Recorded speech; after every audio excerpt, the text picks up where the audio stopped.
We are beginning our journey in Guantanamo on the island of Cuba.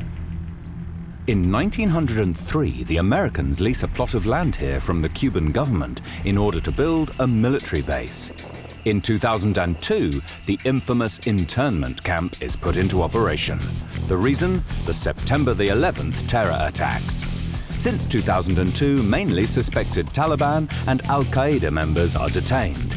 The camp is very controversial. The accusation, the USA aren't adhering to the Geneva Convention. This means that the prisoners have no rights at all.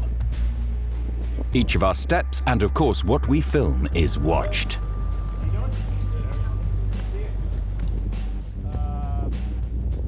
Everybody else that you talk to today in the camps can be, but no shots of guards.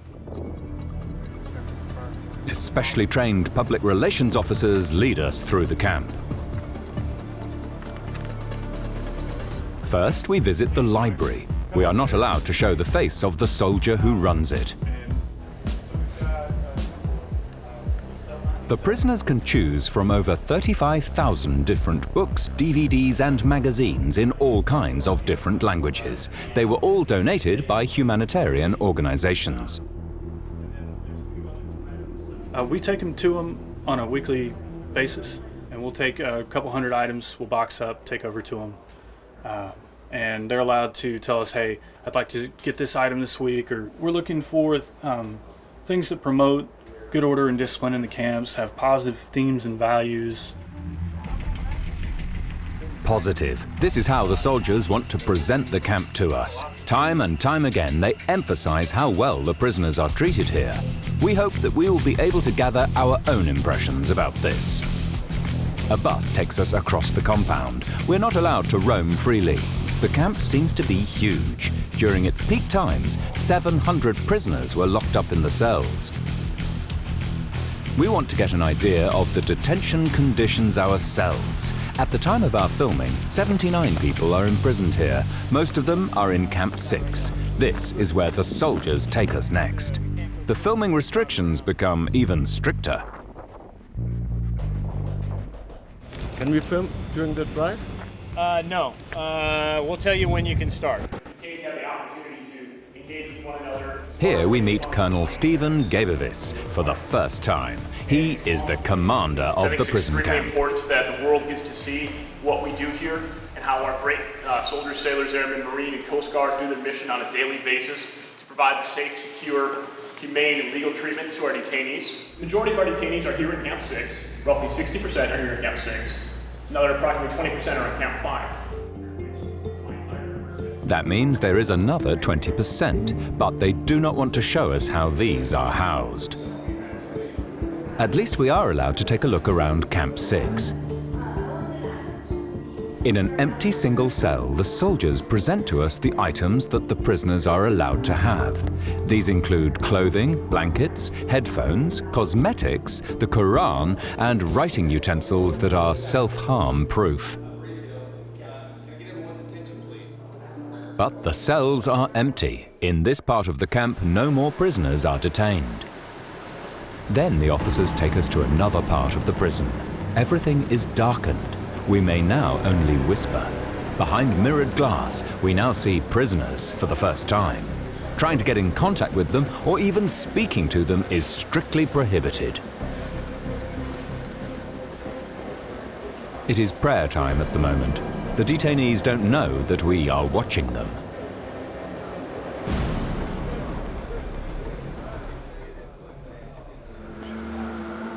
These men are locked up without having been sentenced, and nobody wants to tell us what they are charged with. The only statement, because of the war. Again and again, ex-prisoners report of random arrests. Apparently, the Americans pay a premium to soldiers or the police in Pakistan and Afghanistan to hand over terror suspects to them. The officers take us to neighboring Camp 5. Again, they present a single cell to us. And the media room. According to them, the prisoners can watch television here for 4 hours per week, in leg shackles. Time after time, the officers and guards emphasize how well the prisoners are treated here. They even say that it is better here than in the American prisons. The officers keep stressing that Guantanamo is not a prison. The biggest difference is that a prison, as we have like in the United States or elsewhere, those are for people that have been convicted in a court of law. Well, detainees were not arrested. Detainees were detained on in relation to some law of war aspect. The soldiers stand behind this principle. Colonel Gebevitz too. He has only worked in the prison camp for a couple of months. Oh, I love it. It's a great job. The opportunity to be with all these soldiers, sailors, airmen, Marine, Coast Guard, and everything. It's fantastic. Just every day to be able to come out here and see what these great Americans do. It makes me feel good.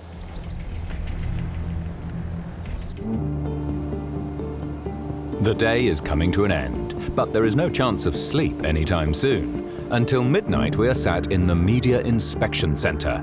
Picture for picture, the officers check our filmed material. Lots of it is deleted. Over 700 prisoners have been released from Guantanamo by the Americans in the last years. Does this mean that all of the detained people were innocent after all? We asked the chief PR officer. And once they're transferred from Guantanamo and the custody removes from us to some other entity, we've done our job. And so it's not up to us to talk about guilt or innocent. It's our job to detain the detainees and care for them safely and humanely while they're here. Due to torture accusations, Guantanamo keeps appearing in the headlines again and again. It is rumored that soldiers even use illegal questioning techniques like waterboarding. We want to know, is this true? At the final press conference, the highlight of our trip, we have the chance to ask the chief commander about the torture accusations. There is no torture, and when we do voluntary interviews, that is exactly what they are. They're voluntary. I can't speak for what may have happened in other places or many years ago here, but for a long time now, there has been nothing that could be considered by anybody as torture. We do voluntary interviews. In 2009, the then US president promised to close Guantanamo. His time in office is now over, but the prison camp still exists. For how long? All I can tell you is that right now we are following the directives that we were given. And the intent right now from the president is to close Guantanamo Bay. We'll continue to do what we need to do to facilitate that. Unfortunately, nobody can tell us exactly when this is going to happen. Our visit is now over. What remains are the nightmarish pictures from one of the most secret places on Earth. With these impressions, we leave Guantanamo and travel on to Chongqing in China. At over 29 million inhabitants, this city is more than 3 times the size of New York. Here, we are looking for a mysterious house. Do the locals know the building in our picture?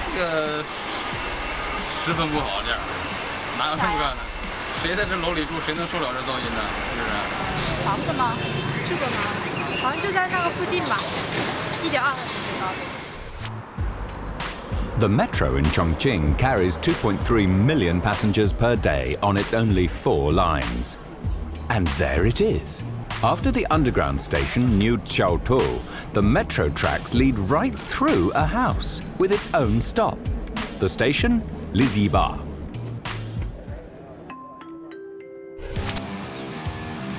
Ten years ago, the worldwide unique skyscraper was built. Through that, during peak times, a train passes every 2 minutes. The megacity has an enormous space problem. But we will find out later if this is the reason for this unusual building. But what do the inhabitants of the house think about their unusual neighbor? Zhu Lenpun has been living here for 20 years. 这楼下生活的房子也是房地，是我栽的花。上面是重庆交通2号线。那个还有啥子？你走嘛？我栽的花，你可以观赏一下。Vegetables haven't grown here for years. To be more specific, since the metro was built through the house. 看来从那些来看，从木本来看呢，一般还问题不大。草本都不行，木本呢可能它的生长能力比较强一些。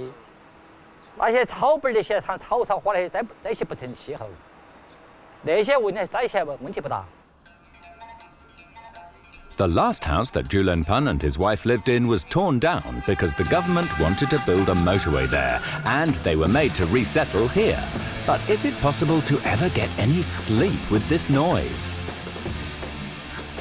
开出来还有点不习惯，现在习惯了，很没得。不习惯有时候就是我小时候按高音喇叭呀，在梦中把我惊醒了，那种有时候是有的。他屋头的检修车哇啦哇的按一声高音喇叭。 都把我们惊醒了，因为下面我们住得很近，跟那个轨道很近哈，也不过是3-4米。 Altogether, over 500 families live in the metro skyscraper. Only one story above the tracks is the home of Nikki Wen. 是，就是我想问你2个问题，可以吗？可以啊，我住在这里。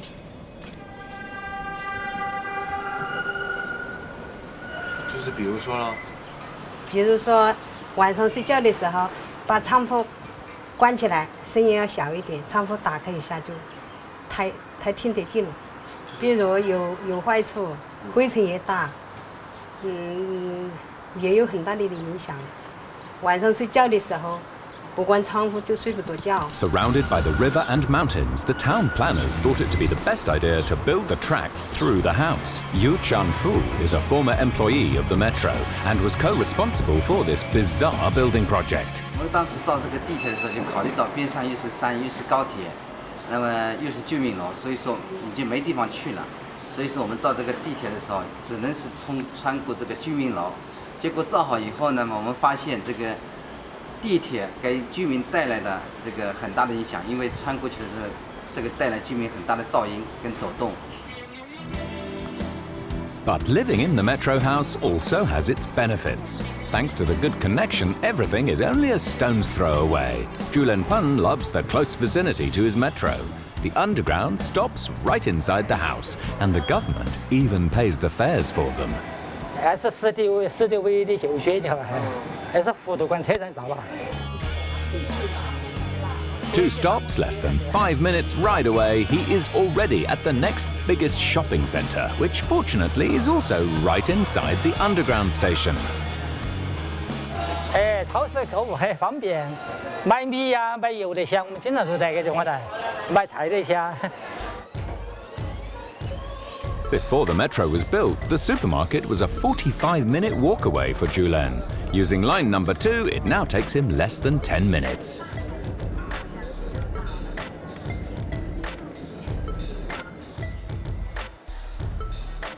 Back home, right beneath the roof garden, about 4 meters under the tracks, the 2-bedroom apartment is located. Here he lives with his wife, Fu Jian. 但是没看过轻轨噻，想想轻轨修好了，一个是不晓得啥子样子，另外一个修好了过，肯定给出入带来很多方便。但是首先我们还是要感谢国家支持嘛，对于那些群众的关心，交通也方便了，啥子都方便了。你看车子开过去，没得震动的，一点对我们来说没影响的。到底有没有震动？我来告一下。我觉得没得。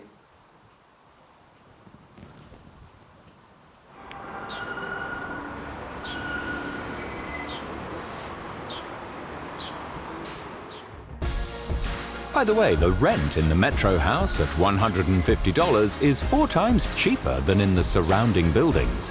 So this means that the people in the residential metro community save a lot of money.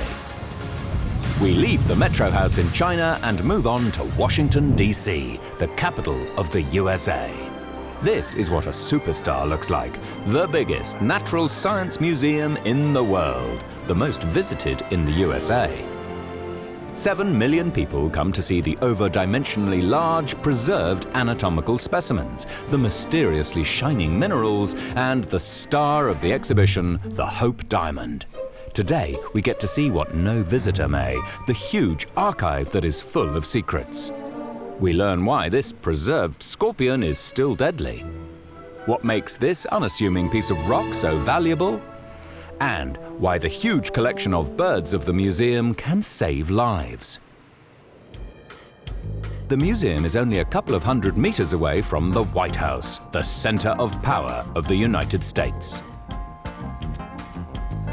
We are excited to see what awaits us and which secrets the huge museum has in store for us. The Smithsonian is home to an impressive collection of dinosaurs. Although it is closed at the moment due to renovations, we are allowed to see dinosaurs today, and a lot more. Because a large proportion of the collection is not accessible to the public and stays hidden from the visitors.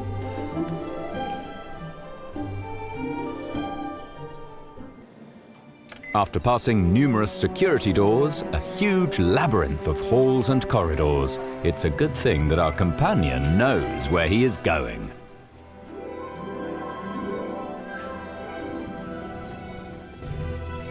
The archive is 3 times the size of the museum itself, over 90,000 square meters, as large as 12 football fields.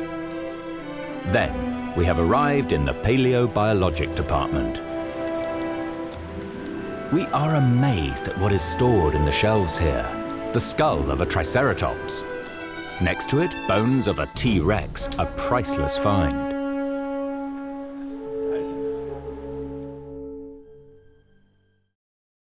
Some of these finds will be part of a new dinosaur exhibition, but not all of it by far. Most of the things will stay here in the archive forever. The reason, there is only a limited amount of space available for exhibitions, and therefore only the most spectacular things should be shown. 2 stories above the dinosaur bones is the biggest and probably most feared department of the Institute. The insects. Floyd Shockley is in charge of it. People with arachnophobia need to take a deep breath now. Because in these jars are the collections of spiders, millipedes and scorpions, all conserved in alcohol.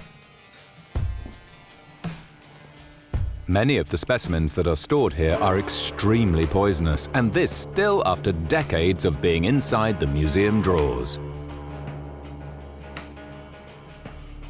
All of these, even though they were collected in 1953, are still lethally toxic.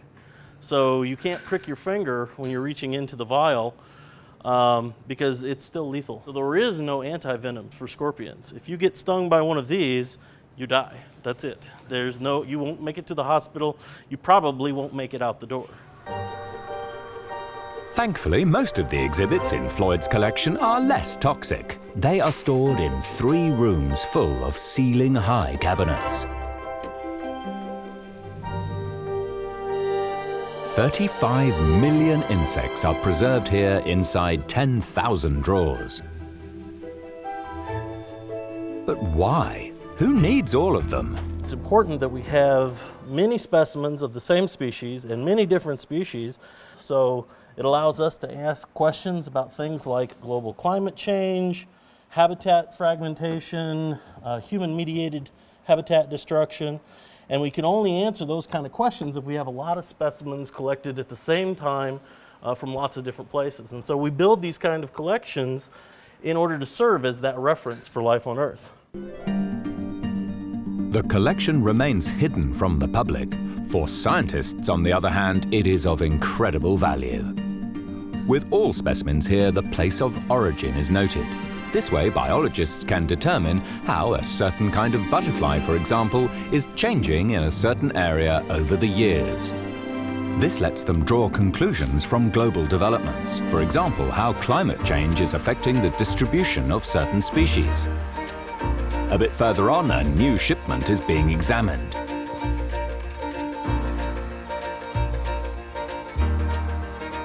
These are fossilized marine animals that were found on the west coast of the USA by an amateur scientist. He has kindly provided them to the museum free of charge. What may look like a common piece of rock actually proves to be the jackpot. A small whale skull about 30 million years old. What may not look like much to the untrained eye provides a lot of information to the scientists. As opposed to many other finds, the skull is still three-dimensionally preserved. And then it is time for the absolute highlight of the museum.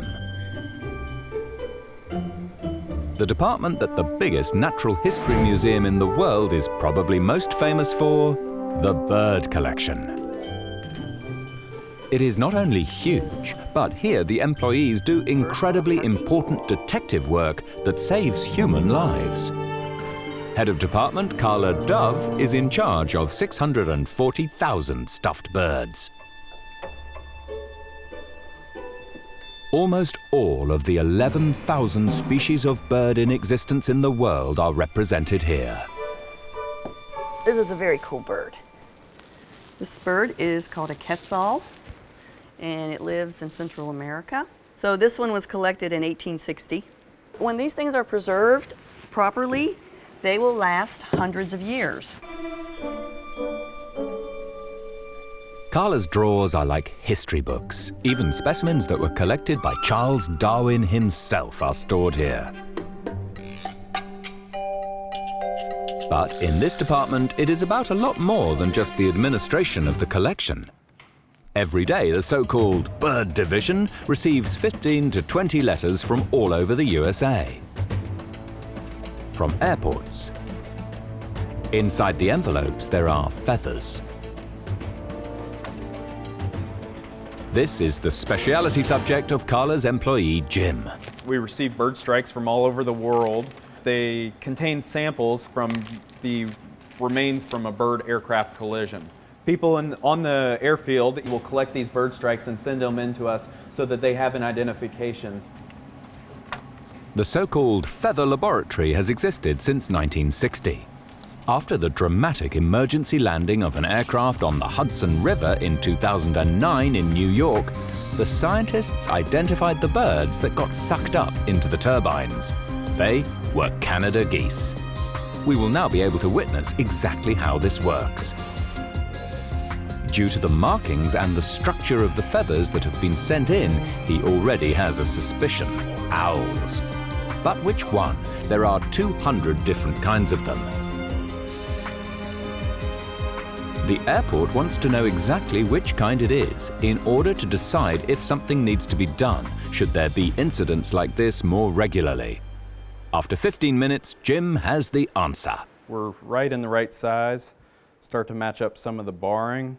And you can look at the breast feather, the streak looks about right. The pattern's right. So that's enough for us to identify this bird that hit the airplane in Niagara Falls, New York, as a short-eared owl. This method can save lives, when collisions with birds can therefore be avoided in the future. It's really amazing because these collections were started back in the 1800s, well before airplanes were even thought of. So we're using these collections to identify birds that hit airplanes with birds that were collected before airplanes even existed. So that's pretty amazing. And once all the incidents with birds have been cleared up for the day, the scientists start on their second important job for the day: preserving their collection. Its biggest enemy are little bugs that eat away at the feathers. Insect repellent would be a solution, but it could destroy the colors, and nobody wants that to happen. Therefore, there is only one solution: checking all 640,000 specimens by hand multiple times a year. Our day behind the scenes of the biggest natural history museum in the world is coming to an end. Here in this huge archive, we have learnt how much useful information is hidden in all these dead animals. And with this new information, we leave the Smithsonian and make our way to Gryfino in Poland. Here, there is supposed to be a crooked wood. But why do all the trees here look like this? We head out in search of the answer. Kilka razy tam byłem. Pamiętam, z rodzicami, jak byłem mały. Ale... No cóż, dawno tego miejsca nie odwiedzałem. Tak, w tamtym kierunku. So the woods exist, but nobody knows its exact location. We are trying to find somebody responsible from the municipality. We are sent to ask Ranger Daniel Porcelesz. Jasne, to jest krzywy las na terenie naszego nadleśnictwa. Jeśli chcecie, mogę wam pokazać. We follow him and the thick pipes along the side of the road. They are heat-conducting pipes from a close-by nuclear power plant. Some people say that the pipes are responsible for the crooked trees, but we'll get to that later.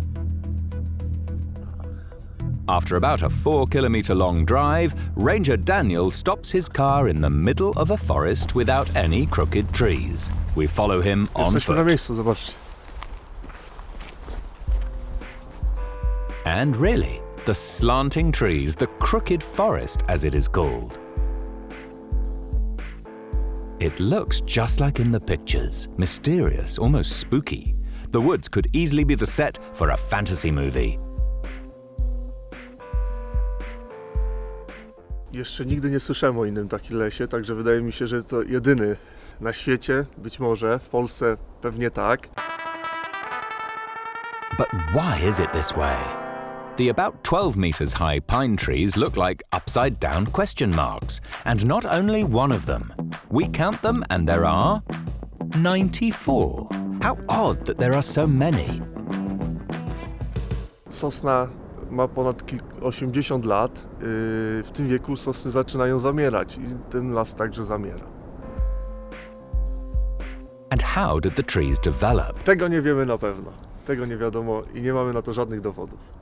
Jest wiele teorii, wiele legend, ale pewności nie mamy żadnej. One of them, close by, there is a power plant whose heat-conducting pipes run by close to the woods. The theory, the combined heat and power station has poisoned the ground through incorrect storage of coal. But the power plant was only built in 1974, and the crooked trees have been in the woods for much longer. What we know for sure, the pines were planted in 1934. Scientists agree that 6 to 10 years later, a mysterious occurrence made the trees grow at a slanting angle. So this event must have happened during the Second World War. Another popular theory is that of the tanks.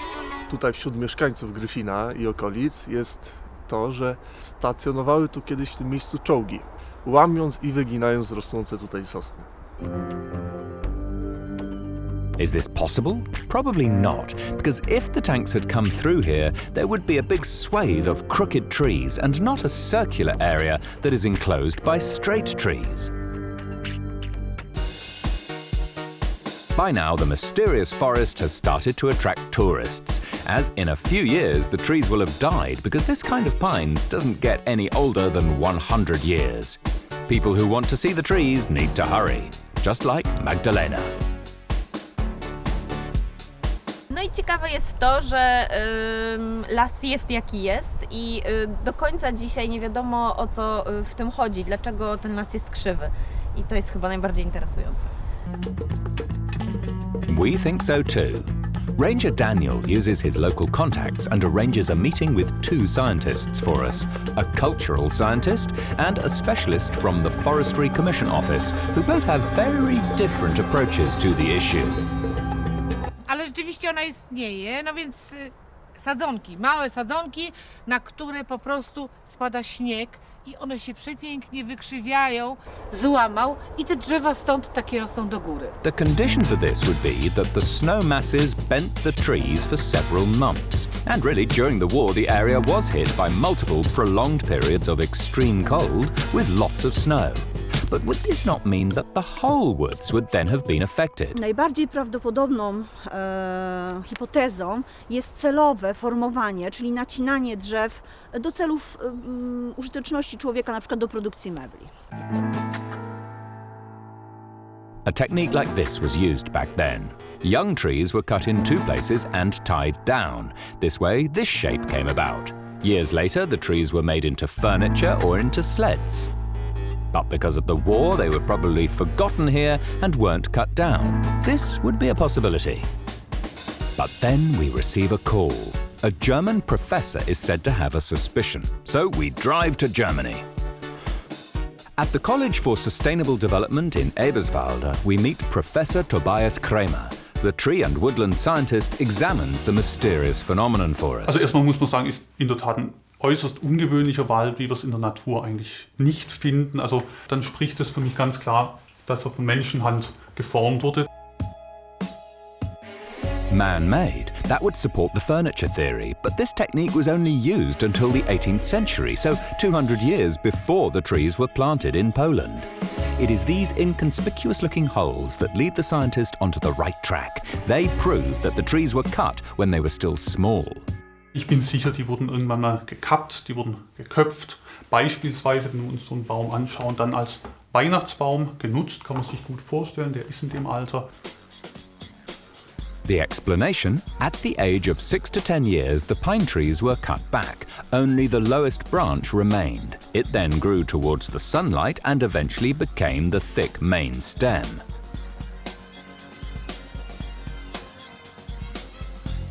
As the loggers left the lowest branch on all the trees, he probably knew the trees would continue to grow. So this way, the stranger created one of the most mysterious and fascinating woods about 70 years later. We leave this mythical wood and find our next mysterious place not very far away, in Germany. Prora. At 4.5 kilometers, it is the longest building complex in the world. The Monster by the Sea, as Prora is also called, built by the Nazis, used by the GDR regime. Today, the longest youth hostel in the world is located here and is planned to become a holiday paradise due to the new luxury flats that are to be built here. But how will this structure make the step into the future without forgetting all the things that happened here? At the southern end of Prora, the old ruins have already turned into a 500-meter-long building site.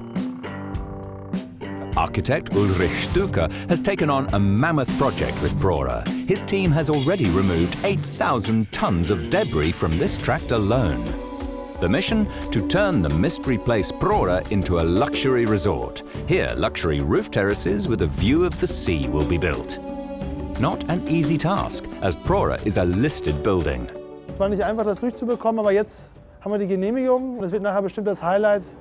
Da sind wir auch besonders stolz drauf, dass man hier nachher im Sommer liegen kann und aufs Meer gucken kann. Das ist sicherlich einzigartig. In the longest building in the world, flats, holiday homes and hotels will be built.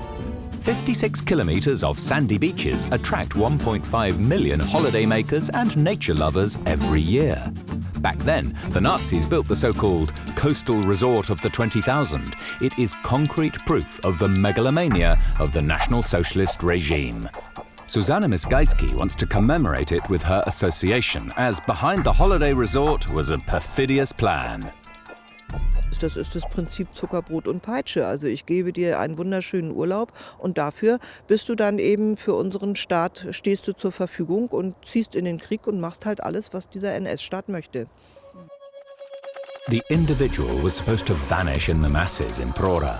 Brainwashing included via loudspeakers. The NS propaganda reached every room. Letztendlich ist es eine Unterbringung gewesen wie in einer Kaserne. Die Zimmer nebeneinander wie Bienenwaben. Wenn man bedenkt, 20.000 Menschen in dieser 5 Kilometer langen Anlage. So, from 1936 onwards, 8 blocks are built along the coast. A gigantic festival hall was also planned, but it was never built. Also, no holidaymakers ever came here because in 1939, the Second World War broke out. This meant that the building process was put on hold. All that is left of the Monster by the Sea is the shell of the building. What is remarkable is the so-called resting halls in which the holidaymakers were supposed to have a lie-down during certain times. In Block 1, the structure of the building was dilapidated, so it had to be torn down. connecting the past and the future. This is the great task for the architects in Prora today. Wenn man verantwortungsvoll mit dem Projekt und mit der Situation und der Aufgabe umgeht, ist es nachher wieder schön, das Objekt mit Leben zu erfüllen. Julianne Heydrich and her mother have also heard of the new life coming to Prora. They are interested in the apartments that are being built in Block 3. Investor Michael Jacoby shows them what the current state of things is. Da fehlt mir die Fantasie, also das tut mir leid. Hast du dazu eine Fantasie? Im Moment nicht. Also es sieht gerade gruelig aus. The past is inseparably connected with the building for her, even just through the incredible dimensions. About 20 kilometers of corridors originally existed in Prora. Also ich finde das so, dass man an so einem Ort ist jetzt, war so irgendwie. Normalerweise waren diese Gänge 450 Meter lang. Ja, wirklich ein Stückchen Geschichte hier, ne? Die hier geschrieben wurde. The corridors were connected to 10,000 identical rooms, each with a sea view, each 12 square meters large. It is difficult for Cornelia to imagine that stylish apartments will be built here. Wenn ich das hier so alles sehe, das Grün, das Grünspan an der Wände, boah, kriegen Sie das alles hin, ja? Das kriegen wir alles hin. War sie, wenn man so den Schimmel dann vielleicht da, also da haben Sie keine Bedenken. Wir machen dort, wo es erforderlich ist, Betonsanierung.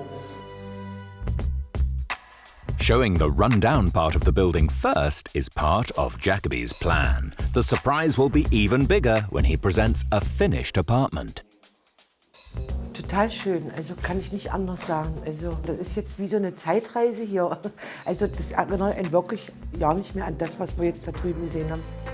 About 1/3 of the 4.5 kilometer long Colossus is already renovated, and opposed to back in the day, the holidaymakers will be even closer to the sea on their very own balconies. Perfekt, perfekt. Sehr schön. Oh, wenn man so aufwacht früh, das ist doch ein Traum, hä?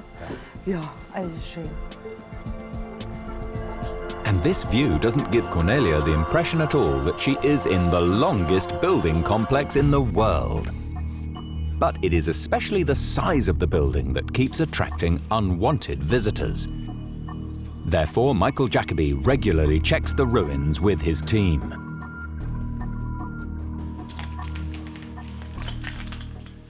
Wir versuchen alles, also hier Privatleute von dem Objekt fernzuhalten, eben aufgrund der Lebensgefahr, die hier besteht.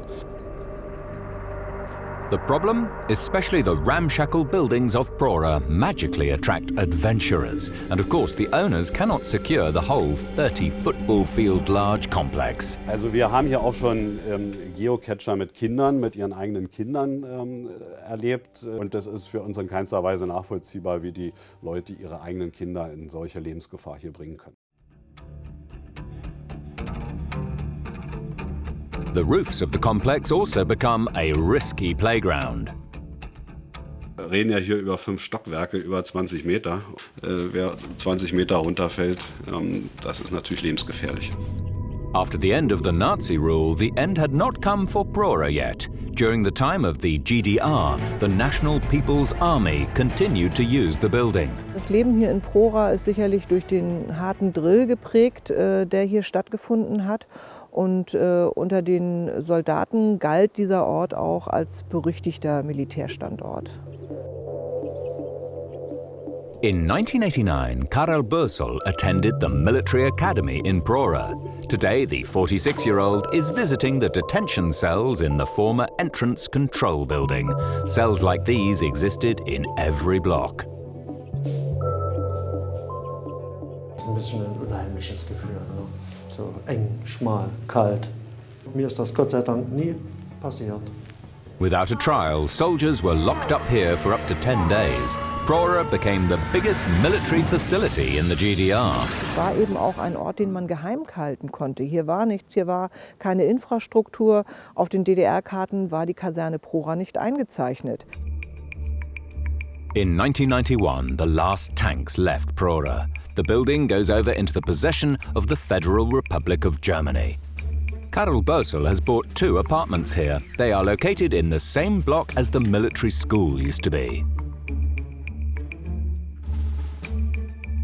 He can enjoy the view. Others condemn the decision to turn the historically charged building into a holiday resort. But what else could be done with a mega structure like this? The state has by now sold 4 of the 5 blocks to investors. In one of them, the longest youth hostel in the world is located, on about 200 meters in Block 5.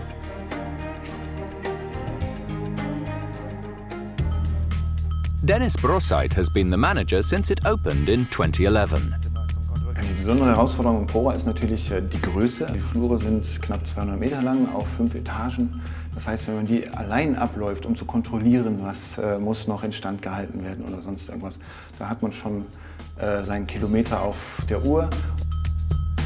For the start of the season, he has to prepare 96 rooms that offer space for over 420 guests. Something that many of them don't know, the 840 windows are not all the same size and therefore had to be especially made. But Brosseit sees the biggest challenge for this place somewhere else. Weil Pora eben nicht für Kinderlachen erdacht wurde, sondern eben ja sozusagen als Drill-Kaserne beziehungsweise als der Ort, wo Leute Kraft für einen Krieg tanken sollten, diesen Ort komplett zu drehen, mit einem anderen Charisma zu füllen oder sonst irgendwas, ist eine gigantische Aufgabe. Es gibt für mich eigentlich keinen Ort, wo man so viele unterschiedliche Geschichten in unterschiedlichen Zeitsegmenten erzählen kann. Und es ist ein Schatz, den man nur sehr, sehr selten hat. The history of Prora. And another chapter is about to begin. We are leaving this unique place and are travelling on to New Zealand. Close to the town of Waitomo, there are some very special grottos, the Waitomo Caves, also known as the Firefly Caves. Even Hiriako Love's ancestors came here. I grew up around here. My grandfather took me into the cave and I was only very small, so you can never forget that kind of experience. Totally amazing, and so you want to come back all the time. In order to get to the mysterious animals, Hiria has to walk a couple of kilometers on foot as they live deep down inside the caves near the river. The cave developed due to earthquakes and volcanic eruptions. The result, cracks in the ground that filled up with water. This hollowed them out, and this way the underground world was created. You're looking at least over 30 million years old. Take a look over this side. See different lines in the rock?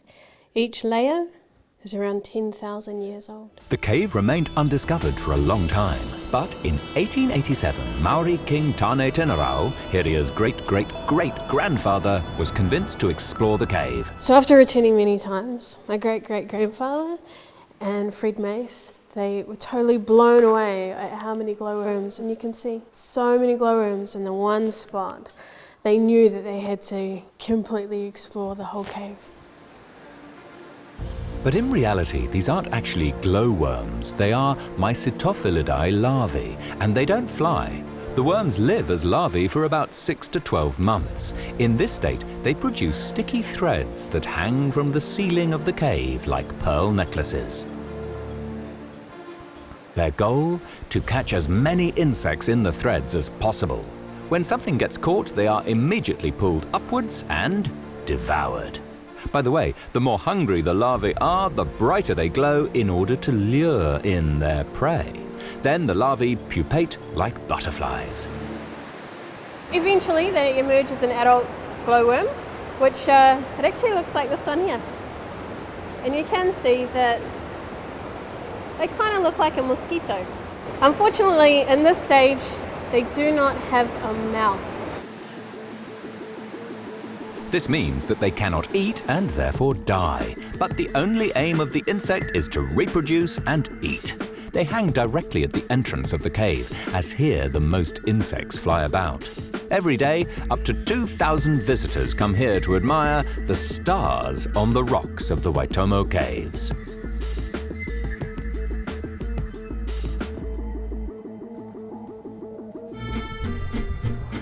The next underground world is located in the French capital, Paris.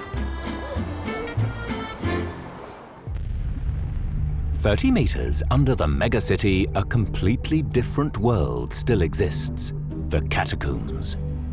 Also called the world of the dead.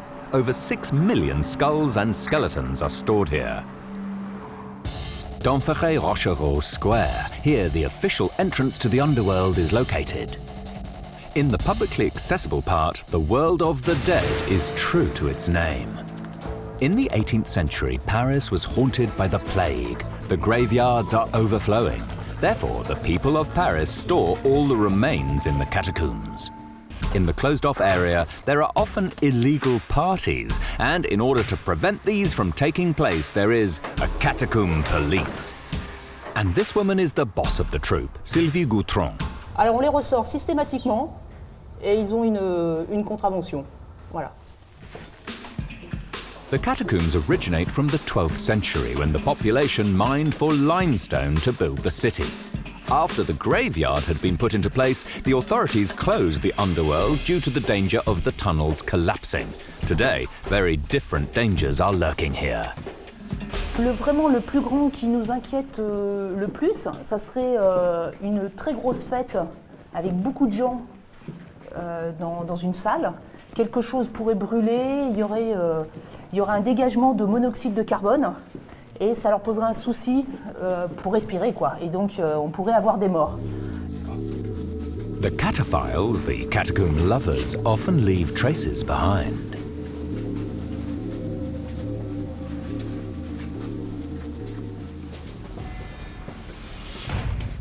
Also today, the police find something.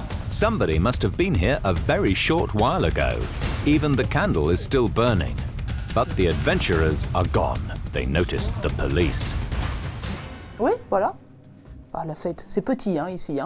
Mais voilà, ils prennent un vide et puis ils l'aménagent. Ils font des bancs, font une table. Ils donnent un nom. This here is the Place des Nymphes. Our catacomb policewoman doesn't have much time. The cataphiles have already gone.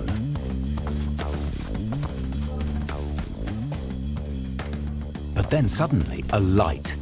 And really, today, Sylvie Gautron has caught a student. Bonjour. Police.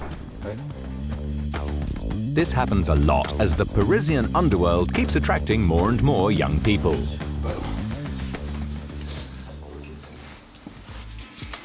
The illegal visitors of the underworld have to pay a fine, but the thrill of coming back is simply too great.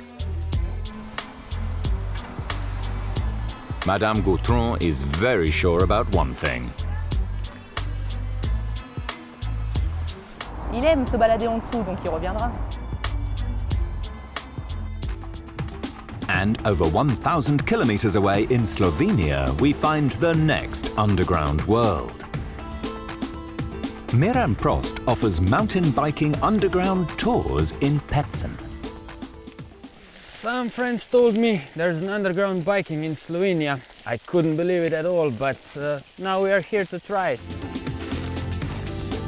But before delving into the darkness, the former mine worker Miran makes every adventurer underground ready. But how do you come up with the idea of biking underground? So in 1994 the mine started closing and a lot of generation, also my father and my grandfather work in the mine. So then we start thinking what we do with a lot of place inside, and suddenly the idea came out that we could do some biking route in the mine. Now about 3,000 mountain bike fans come to the old mine. The narrow shafts and the darkness are unusual and give us an uneasy feeling. For the first 100 meters, the group have to push their bikes. Their eyes first have to get used to the darkness. Then they make their way deeper into the mountain. The bike track runs on the top shaft of the remaining mine system. So from now on, we start biking, and we're biking through 6 kilometers of underground tunnel.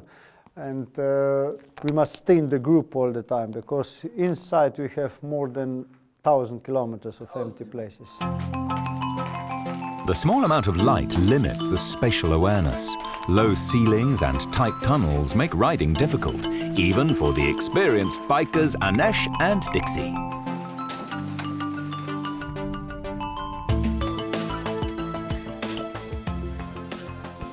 So we have 20 floors in the mine. They are one on top of each other, so that's why we must transporting the material also down from higher to lower places. And we use the hose like is this one, we just throw material in and it's fall down by themselves. In the lower places we open the doors like this one and the material fall back out and directly into the wagons and then we transport it out of the mine. In the underground tunnels, the temperature remains at a constant 10 degrees Celsius throughout the year.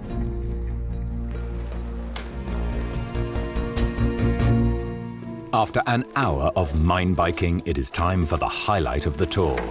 The three don't need their bikes for this now, as it is time to go down 500 meters to the deepest of the 20 tunnels. Here, something very special awaits them.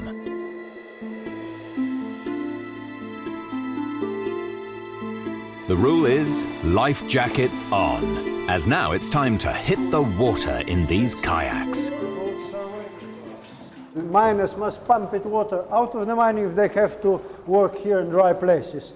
So that's why they built here the 8 kilometers of water channel where they pump it water out of the mine. After the mine was discontinued, the groundwater started to build up here. This way, the underground water canal developed. By the way, they will get their bikes back at the end of the tour.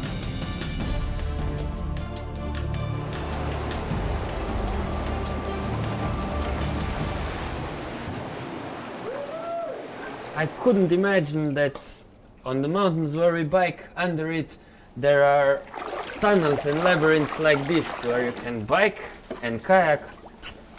Unbelievable.